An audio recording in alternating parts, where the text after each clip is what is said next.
This is only the second time you've ever fought on U.S. soil. You're probably used to having the crowd at your back by now. Are you expecting to hear some cheers this Friday night? It's actually the third time I did the IMAF, so I fought 3 times in Vegas, and then my last fight in New York, and then this is like my 5th fight here. But I don't know. I hope so. Hope there's some Irish in the crowd.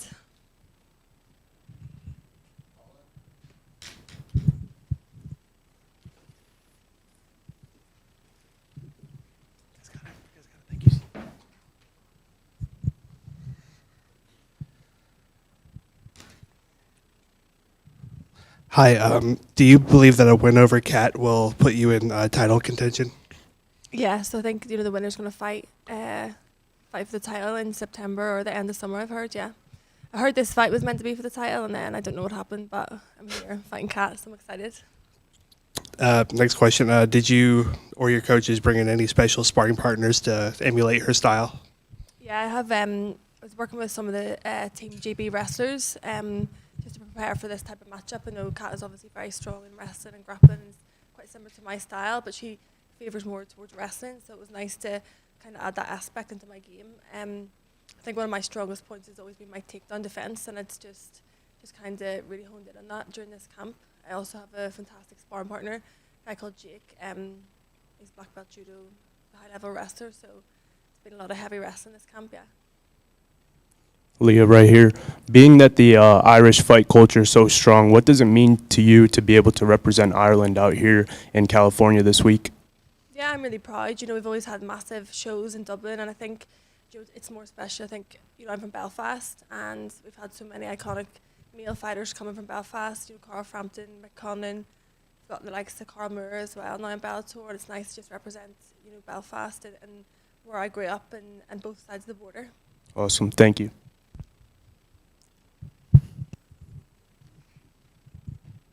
Leah, you come to California and it's raining. Did you bring this from Ireland? Yeah, and a tornado. Did you hear, the day I arrived last week, there was a tornado in California. The first one in 30 years. The curse has arrived.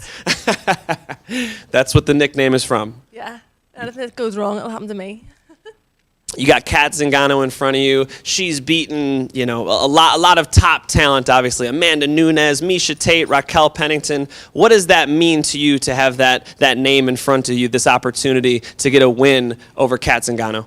Yeah, I think Mike had mentioned this name back in November, and I definitely the most excited I've been for a matchup. I've always been a fan of hers and the way she fights, and I like her as a person. I think just to be able to have this opportunity and get to this point, I'm proud of myself, and I'm excited to showcase my skill on Friday. I think beating her I will need to be the best version of myself, and I feel like we've really brought that out of me this camp. I've known Daniel James for like 10 years now, so it's so cool that he's the headliner. But I gotta think, Leah McCourt versus Cat Zingano could have headlined this thing. Who's asked you got a kick to headline this card? I heard it was as well. I don't care. It doesn't really make a difference. If you're first, I'd rather be first on to get it over and done with. But as always, I'm always on the main card or co-main event. It's always a lot of pressure, and you've thrown it at the deep end. It's like this is what I've done my whole career since my first professional debut. Is thrown in at the deep end, and here we are again. You're a black belt in judo. You've got nice triangles, nice finishes. Do you prefer to keep this fight on the feet, or if it goes to the floor, are you confident that you're going to be able to deal with a Cat Zingano on the mat? Yeah, we have our game plan and our strategy, and we have the best keys to victory that we feel that we're going to implement in this fight. But I'm comfortable everywhere. If it's standing or grappling, grappling's my A game, and it's like if it goes to that, then I'll be able to hang there. Yeah. How does Leah McCourt win this fight? I feel like it could be a second round stoppage. We'll take a couple from the internet. Here's Santiago. Hi, Leah. Thank you for the time. You look amazing as always. And how is fight week going for you? And did you get a good reception from Bellator upon arrival? Always. Bellator the best, yeah. It's been good. We came out a bit early just to get used to the time difference and the jet lag, so it's been nice and a bit calmer than Dublin fight week. So we've all had a good time by the pool and just chilling, yeah. I saw that you also was with Luke Trainer earlier during the photo shoot, and I saw that you brought Molly McMahon with you. Is Molly going to be in your corner, and how long have you been working with her now? Yeah, I know Luke, obviously, and his dad, he's in Bellator, he's great. It's good to have some of the English out here, and Molly and I have been friends for like 7 years, so I've always had her, you know, she's always had my back. She's in my corner, and she's been keeping me laughing this week as well, so it's good. Patrick? Hi, Leah. This is Penn McCoy from Combat Sports UK. How are you doing today? I'm good. How are you? I'm doing well. You know, Irish MMA recently has really been thriving through all different promotions. And how good does it feel to be one of the front runners among that Irish talent? Yeah, I'm definitely proud. You know, I love representing Ireland and love coming from that kind of fighting country. And there's so many great Irish fighters in all the across all the promotions and divisions at the minute. It's nice to just to be up here and represented as well. Mills? How's it going, Leah? MMA Locker Room, part of Puff Sports Radio. Hi. I just have a question. It seems like you've been enjoying your time out there on the mic, commentating a lot of these fighters out there that you've been actually studying. Since you've been behind the booth studying them from a commentator's perspective, have you had that luxury to study Cat Zingano behind the mic at the booth?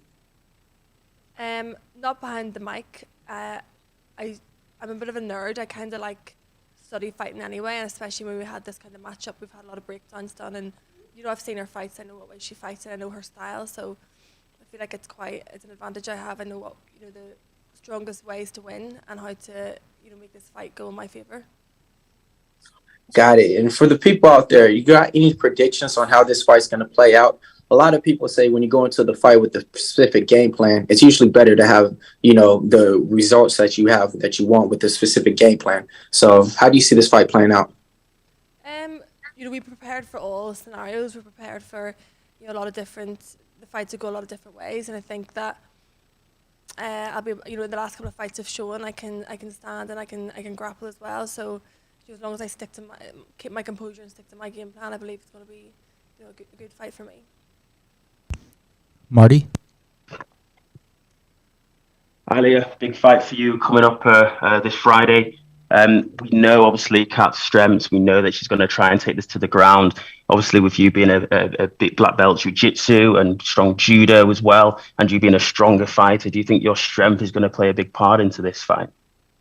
I don't believe strength will. I believe skill and technique and timing will. You know, I think it's going to be a fight of who gives the first inch, who's going to, you know, give up in that scramble first, who's going to settle in a bad position. I think it's going to come down to a lot to mindset, and I think both of us have shown we have been to deep waters and can get through that in the fight, and I think that's what's going to make it exciting on Friday. You know, we're not going to give up. Danny? Leah, what implications do you think this fight has? You know, I know a win is going to, you know, it's going to be a title shot, so it's massive implications. There's, you know, massive opportunities to come from it. I think that it's motivated me even more in training. I always, you know, give 110% to fight camps and never take these opportunities for granted and give everything I can. So, you know, I've done everything I can, and it's just time to go and perform. Yeah. When you know there's a lot on the line, does this motivate you? Does it up the nerves? What effects does it have on you? Just feel like every fight I've had, there's been a lot on the line. There's been a lot of, you know, opportunities after. I have to keep winning, to keep getting these big fights, and it's like, you know, I'm used to it now. I've always had these kind of big events and big platforms to fight on. It's been quite good to have that experience, I think. You know, whenever I'm here fighting an opponent like Cat, it's better to have, you've been through this a lot of times and not, you know, thrown into all the media and the pressure. So I'm used to dealing with the pressure fight week. And obviously, this is an opponent that will get you a title shot, right? But beyond that, right, this is also Cat Zingano, a historic figure in women's MMA. She's, you know, fought for a UFC title. She's been in some big fights. How nice is it to add somebody that has so much history? How nice is it to be matched up with somebody that has that name and be able to put that in your resume? Yeah, you know, it's amazing. I was watching Cat before I even, you know, started fighting MMA, so to be able to get to this stage and, you know, she's still fighting, and it's just, I'm definitely proud to be in this position, and yeah, it's quite unbelievable sometimes when I think about it, but at the end of the day, it's just another body, another opponent, and I have to go in there and get the job done. We'll take our last question here from Sean. Hi, Leah. Sean Sheehan here for Severe MMA. we spoke a few years ago, and you said the phrase to me, you want to fight until your idols become your rivals. And the next two fights for you could be Cat Zingano and Chris Cyborg. Like, how massive is that for you to have reached that level? Have you got Stormzy to do my walkout yet, Sean, in Belfast? No, I'm still working on it. Hopefully, when the next question was like, do you want the title shot in Dublin? So maybe for then in September we can get that done. You're going to have to sing Blinded by Your Grace if you don't get him, okay? No, I'll do it. No problem. Give me a mic. I'll do it. No, I know. It's like surreal, isn't it? Like you're looking back and fighting in the Ulster Hall in Belfast and all the IMAF shows. And yeah, it's a bit surreal when I think about it. Them out here fighting these names and there's big opportunities that can come. I saw Chris Cyborg saying this week that, maybe for the first time ever, that she's up for fighting in Dublin. Obviously, the September show is coming back. Is that your aim now, to win this, get Cyborg in that show in Dublin? Do you know what? I keep saying Belfast. Like, I want to fight in Belfast. I want to fight for the title in Belfast. That's where I'm from, and there's been so many iconic fight nights there. I just believe that I deserve that. I get through this fight. I think she said that as well. Like, so hopefully that's what's going to happen. Mike Cogan's promised me that as well. If I ever fight for the title, it's in Belfast. So. Last question for me is, and I know someone asked you about the grappling earlier on, but I think Chris mentioned in the interview she did as well with James Lynch during the week that she thought your striking could do well against Cat. Like, Cat has been wrestling an awful lot recently in her fights, and obviously you came up as a judoka, and we all know how good your jiu-jitsu is and everything like that. How good is it, first of all, to hear Cyborg saying those good things about you, but also like that? How good is it to have someone against you who possibly will want to wrestle and take the fight to the ground, where you've been known as someone who people try to avoid getting to the ground? So how good is it to you maybe go in there against someone who'd want to take you down? Yeah, it's going to be different. I don't actually think I've ever fought a grappler. I don't actually think I've ever been taken down in a fight. I always think one of my strongest attributes is my takedown defense. When I started MMA, obviously, with like Joe McColgan, Cara Moore, we did a lot of wrestling. I had to survive in those rounds years ago, and I think it stood by me for years and years. So it'd just be interesting to see, how that plays out in the cage and what happens. I put myself in a lot of bad positions, in this training camp, and I'm used to, getting taken down, getting back up. It's just, it's going to be a nice test, and it'll bring out a new side to me, I think, on Friday.